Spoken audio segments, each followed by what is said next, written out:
My name's Anton Ilderton. I'm a reader in theoretical physics in the Higgs Centre, School of Physics and Astronomy, and I work on quantum field theory under the influence of external conditions. So first off, what inspired you to become a scientist? I think it was watching way too much science fiction when I was a kid and reading too much science fiction. And yeah, actually for a long time I didn't want to become a scientist, thinking about it. When I was at school, I was really quite arty. I was very much into literature and art. And then at some point I just seemed to dogleg to one side. I guess it was all the sci-fi finally caught up with me, and I thought, that sounds cool. I want to be somehow involved in that. I think I did a similar experience. I was quite arty and I'd really like languages in high school. And then suddenly just flipped off. So you say sci-fi potentially inspired you to become a scientist. Was there any particular sci-fi? I'm taking a hint from your background that there might have been one, but was there any in particular? Yeah, still a huge fan of Doctor Who, obviously. Yeah, hence the TARDIS in the background. And Ian M. Banks, his books, which I think I've read and reread each of them 20 times by now. Big fan. Sci-fi inspired you to sort of go into science, and I'm guessing to an extent with sort of generally the topics of sci-fi. I imagine that was largely responsible for putting you down on the path of a physicist. But was there anything specifically that inspired you to work in your area? So I didn't come to the area that I currently work in until quite late in my career, relatively. So I did my PhD in one topic, and then I did postdocs in other topics. And I think what inspired me to kind of work in the area that I do for the past few years has really been the people that I've met in the area, who were, interesting people, fun people, nice people, and also just that there were lots of open questions still to solve. So I guess with respect to that, is there any one of these big questions that you think is particularly pressing, or do you think there's anything that's going to be solved soonish that will have a large impact on science in general? Science in general, that's a big ask. That would require a big problem with a big solution. I think the thing with big questions is that you can't say, you just don't know, right? The really big things often come as a surprise.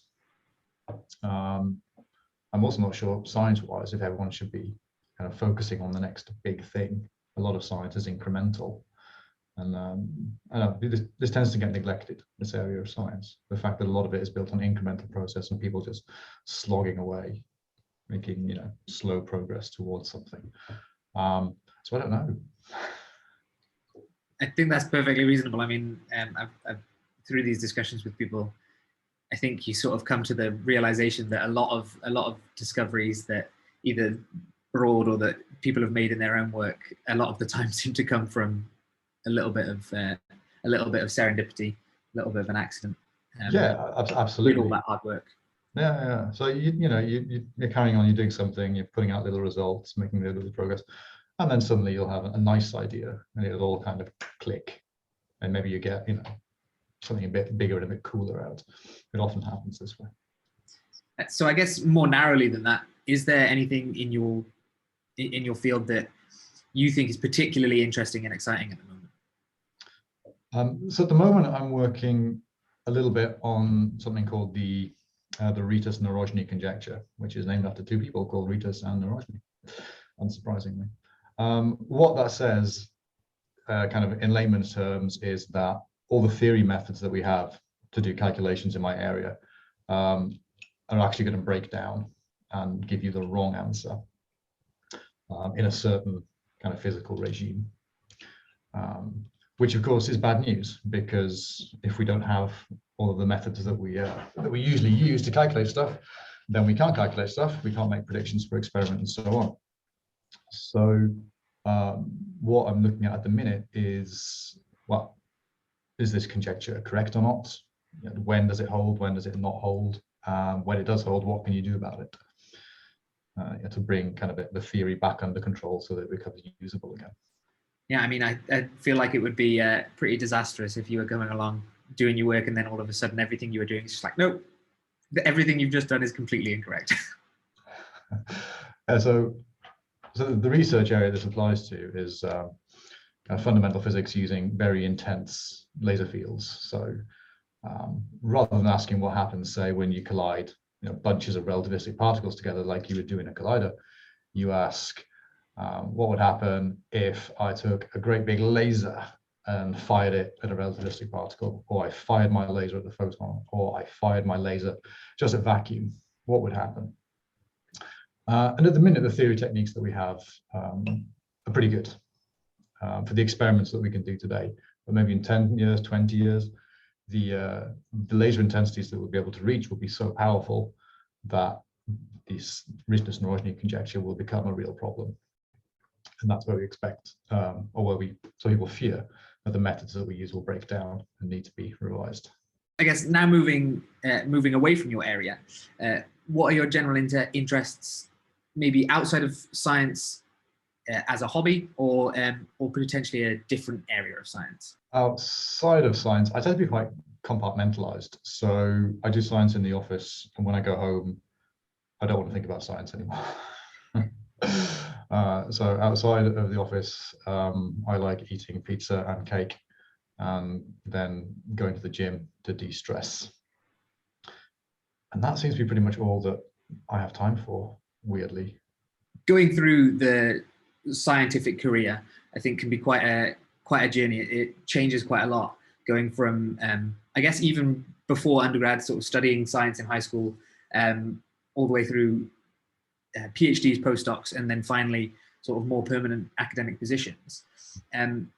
Is there any part of that journey that you've, I guess, on one hand liked the most, but then on the other hand, and I think it can be quite different, is there any part of that journey that you found the most meaningful? I think the part of the journey which I enjoyed the most and which surprised me was having the opportunity to move to and live in other countries and learn the language and settle in and become part of the culture. So, I mean, as a postdoc, you very often have to travel around a lot, moving every couple of years from job to job before you find somewhere permanent. And I was never particularly one who enjoyed traveling particularly, and I was always very bad at learning languages. But then when I was put in a position where I had to, I actually found it a really interesting challenge. It's one of the benefits of academia that you get to travel a little bit. Obviously, it's not always a good thing because eventually you want to settle down. But that I really enjoyed. I think that's a nice way of positioning it as well, because I think a lot of the time, I guess as my experience as a PhD at the moment, a lot of the time, that travel aspect of postdocs and sort of how often you have to move can be framed as quite a bad thing. But it is nice to think of it in the way as actually it's an opportunity to go around and experience the world, and you're being given this chance, which is very nice. A very nice way of thinking of it and seeing it. Yeah, you can see it as a positive, and of course it can be a positive. This is a function, of course, of where you end up working and who you end up working with. I think in my career, I've been quite lucky in that every time I've made a move, almost every time I've made a move, I've ended up working in a really supportive, welcoming environment. And I think that's always helped the science. With respect to that, with how much a supportive environment can really help you in your research and your science. What is your approach to research in general? So how do you go about your scientific approach, I guess? My scientific approach is to load myself with coffee and porridge in the morning, and then put on some aggressively loud music because I can't work without music. And then I sit and think with a pad of paper and a pencil and Mathematica open to help me, and try and solve equations on paper until I've solved them. I think that's a pretty admirable approach to it. Just sort of get it done. Yeah, exactly. I'm very much of the shut up and calculate school when it comes to research. And I think there's definitely it can vary from field to field, and from what you've said about your work, I think your work definitely benefits from the you just kind of need to calculate these things. It's true. So I did mathematics rather than physics as undergraduate, and I would never ever in the world claim to be a mathematical physicist. That's a very definite thing. But my approach is often a bit more mathematical than, say, based on physical intuition, which is why shut up and calculate is a bit of a mantra for me. And so I guess you apply that to your own work, and from the sounds of it, probably to how you think other people should approach these kind of things in general as well. But do you have any? So we have a lot of PhD students, obviously, as part of the school. And do you have any advice for any students who are potentially just starting their PhD, especially given the sort of difficult times that they're starting in, or even potentially who are about to finish and potentially looking to go into the world of postdocs and academia?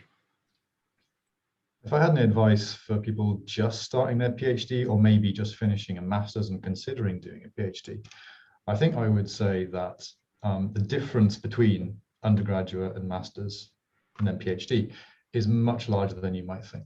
So going into a PhD means doing actual research. You're on your own. You're going to have to think about things on your own, calculate on your own, and essentially invent things on your own, which is quite a challenge. I mean, I remember feeling completely lost at sea when I started my PhD, just because my undergraduate and my master's up to that point hadn't really prepared me for proper research. So I say to master's students, be prepared for this, it's a jump. And for early PhDs, don't worry if you're flailing around, because it's a very different way of working. It'll take a while to settle into it, I think. Yeah, I think that's great advice. I think this is one of these things that I often say to PhD students who are just sort of getting to their end of their first year and think that they've done nothing.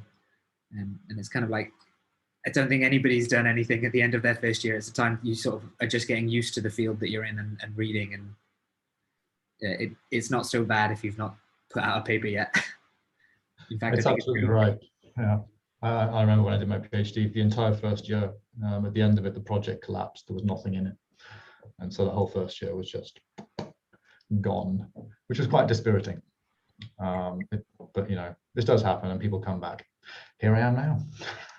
Yeah, you're proof of it. I am. Right, so that's all the questions. So thank you very much for answering them.